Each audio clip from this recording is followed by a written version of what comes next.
Hi everyone! Welcome sa aking YouTube channel, Praise Lumuntad or Praise's Leisure Time. Now mga palangga, gusto ko lang i-share dito sa aking channel yung aking anak na bunso, yung youngest ko. Gusto ko lang i-share dito yung kanilang project sa broadcasting. Noon kasi nung ako ay high school, paborito ko yung makinig sa radyo kasi nangangarap ako noon na sabi ko gusto kong mag-reporter or doon sa radyo ang trabaho ko. Pero hindi ko yan natupad kasi iba lang ang aking nakuha na ibang natapos ko na kurso. So ito naman ngayon na bunso ko is nasa grade 11 pa lang siya. Pero mayroon silang subject na broadcasting yata yon. Tapos meron silang ginawang project talaga na nandoon sila sa loob ng radyo. At ito mga palangga ang gusto kong i-share dito. Natuwa lang kasi ako mga langga, hindi naman sa pinagyayabang ko, pero natuwa lang ako para souvenir ko dito. Nandito naka-record ang kaniyang project nila magkakaklase. Wala nga lang picture, I mean video kasi ano daw, sound lang sa radyo. Sabi ko, sige, okay lang. Tapos yan. So, bago ko iparinig dito sa inyo, yung mga hindi pa nakasubscribe sa aking YouTube channel, please subscribe, Prissy Lumuntad or Prissy's Leisure Time. Tapos pa-like na rin, comment, share, and of course, don't forget to press the notification bell para lagi kayong updated dito sa aking mga pinaggagawa sa aking bahay ko. So ito mga palangga, gusto kong iparinig sa inyo. Dahil natuwa lang ako mga langga. Ayan. Matagal na ito na balita, pero ngayon ko pa lang na-upload kasi na puno yung aking storage. So ito mga palangga, ay pakinig ko sa inyo, iparinig ko sa inyo. Saglit lang. Pangatlong pagsubok sa mikropono, 1, 2, 3.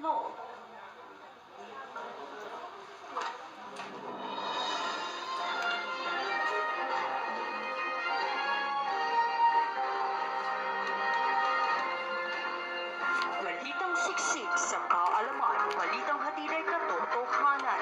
Ito ang RNC 97.5, Balitang Radio.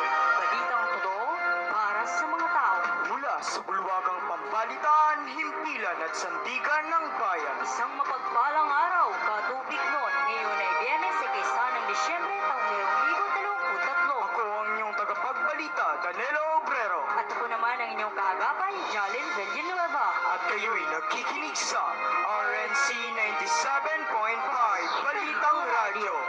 Para sa ulo ng mga nagbabagang balita. Para sa balitang pandaigdig, Israel binigyan ng mga taga-Gaza City ng 24 oras upang lumikas patungo sa South Gaza.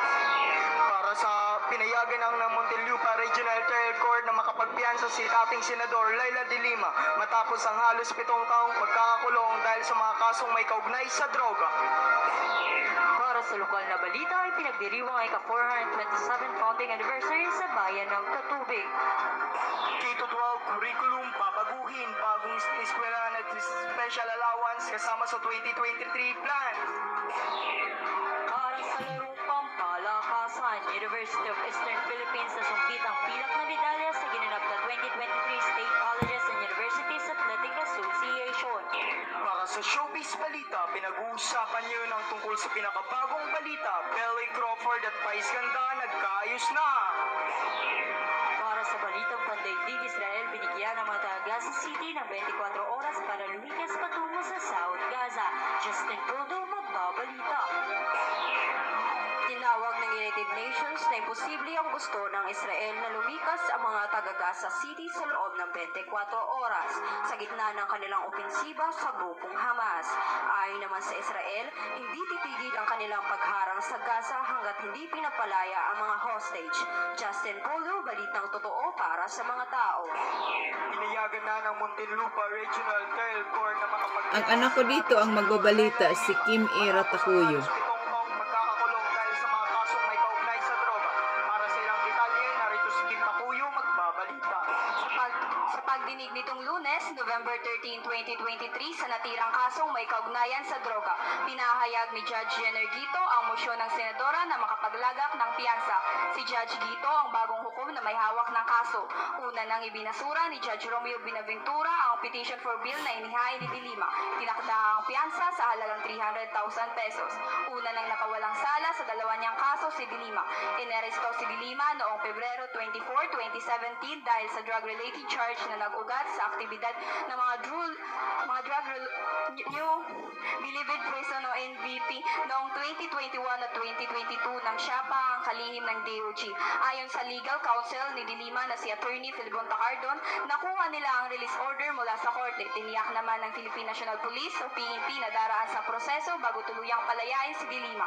Sinabi ni PNP Public Information Office Chief Police Colonel Jean Pajardo, sinabi nito na hinihintay nila ang kautusan ng Muntinlupa RTC para sa pagpapalaya sa dating senadora. Sa sandaling matanggap ng PNP Headquarters Support Service sa Camp Crami ang court order, agad itong sasailalim sa medical procedures at debriefing saka ito turnover sa kanilang pamilya o sa kanyang abogado. Kim Erat Takuyo, Balitang Totoo para sa mga tao. Para sa lokal na balita ay pinagdiriwang ang ika-427 founding anniversary sa bayan ng Katubig. Sofia Pinca, magbabalita. Noong ikadalawa ng Nobyembre taong 2023 ay isa sa pinaka-espesyal na araw dahil ipinagdiriwang ng Katubig Northern Samar ang kanyang 427 founding anniversary. Sa umagang yon ay simula ng selebrasyon ng isang parada na dinaluhan ng iba't ibang personalidad kabilang na ang tagamatay ng seguridad ng bayan, mga guro at mga dagagandahang mutya. Sa gabing iyong natunghayan ang highlight ng selebrasyon, ang anniversary ball na binigyang importansya ng guest of honor at speaker na si Mr. Harris Christopher M. Ongchuan. Kabilang sa mga dumalo ay si Mayor Solomon G. Vicencio at Vice Mayor Galahad Il Vicencio, mga councilor ng Katubig, mga school head ng iba't ibang paaralan, mga guro, mga mutya at iba't ibang personalidad na nakilahok at nakikisasaya sa selebrasyon. Matagumpay ngang natapos ang selebrasyong iyon sa bisa ng pagtutulungan at pagkakaisa ng bawat Katubignon. Tunay lamang na nagpapakita ito na sama-sama ang bawat mamamayan ng Katubig sa pagakbang tungo sa pag-unlad. Sofia Pinca, Balitang Totoo para sa mga tao. Huwag kayong lilipat, magbabalik kami matapos lamang ang mga paalala.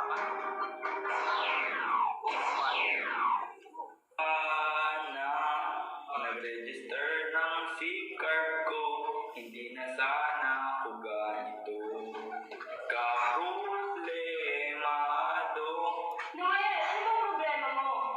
Yung SIM card ko kasi, hindi ko na-register. Paano nang jowa ko na sa malayo? Hindi ko na siya matatawagan. Hala, maghihiwalay kayo niyan. Oo nga eh. Joke lang, ito naman hindi mabiro. Alam mo ba na may 90 days extension ng SIM card registration? Cool ka lang, may extension ng registration na yan. Relax ka lang, wag ganyan, itigil mo, problemahin yan. Pagkakataon mo na to para magrehistro, kaya mag-register ka na. Kundi pati sa buhay niya, automatic, huli sa Juliet niya. Ang paalala nito ay hatid sa inyo ng himpilang ito. Kami nagbabalik at kayo'y nakikinig sa RNC 97.5 Balitang Radio. K-12 curriculum, papaguhin, bagong classroom at special allowance kasama sa 2023 plans. Noel Siquera, magbabalita. Inihayag ni Vice President at Deputy Secretary Sara Duterte ang ilan sa mga planong kanyang kagawaran sa taong 2023. Kabilang narito ang pagrevisa sa K-12 curriculum, pagpapatayo ng dagdag na school buildings at pagbibigay ng special hardship allowances para sa mga guro. Noel Sigera, Balitang Totoo para sa mga tao. Para sa larong pampalakasan, University of Eastern Philippines sa sungkitang pilak na medalya sa ginanap na 2023 State Colleges and Universities Athletic Association. Alay sa Iruma, magbabalik.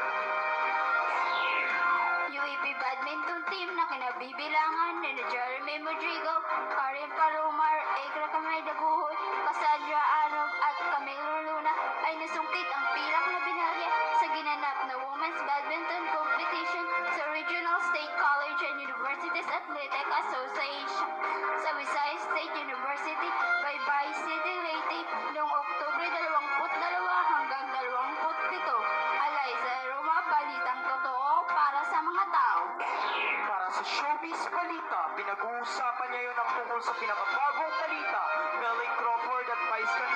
ayos na. Chet Porcela, ichika mo.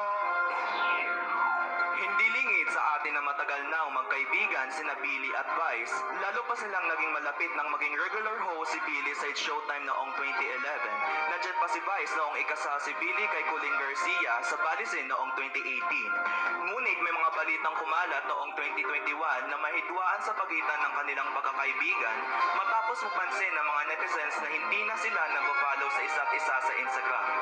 Ngunit ito lamang Webes November 9, wala nang alinlangan na kumpirma ang dalawa sa telebisyon na nasa maayos na lagay na sila.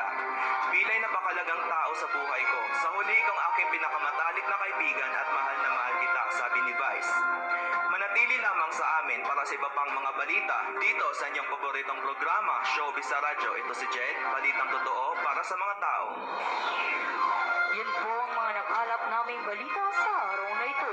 Muli ako si Jalen Villanueva At ako naman si Danilo Obrero. at laging Tumutok sa RNC 97.5 Balitang Radyo. Balitang totoo para sa mga tao.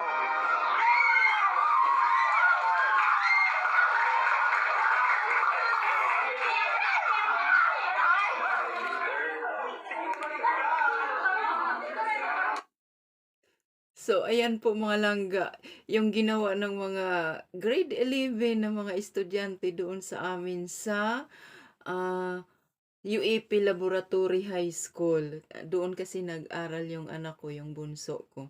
So, ayan po mga langga, tuwang-tuwa sila nung natapos na yung kanilang project na broadcasting. Yung anak ko doon, si Kim Takuyo, yung unang nagbalita, ay pangalawa na nagbalita about kay Dilema. So, ayan po. Nagkamali siya doon kasi parang sabi ng iba, parang naano daw siya. Parang, ano ba yun? Hiningal kasi mahaba siya, yung mahaba doon ang kanyang linya. So, ayan, nagkamali siya konti. Pero, sabi ng anak ko, nanalo pa rin daw sila. Kaya yung tuwang-tuwa sila nung natapos na yung kanilang broadcasting. So, ayan lang po mga palangga. Natuwa lang ako kaya sabi ko, para hindi mawala kasi sayang naman yung effort ng mga bata kung wala man lang maging souvenir, 'di ba? So at least itong nandito mai-upload ko, so nandyan pa rin kahit kailan mapapanood nila. So ayan lang po mga palangga, salamat sa mga nakapakinig nito or makikinig pa lang. Yung mga hindi pa, pwede ninyong bisitahin at pa-share na rin. Ayan po. So, thank you so much. Don't forget sa bell button pindutin ninyo para lagi kayong updated sa aking mga pinagagawa dito sa aking bahay kubo. So, ayan lang po mga palangga. Bye-bye and God bless you everyone.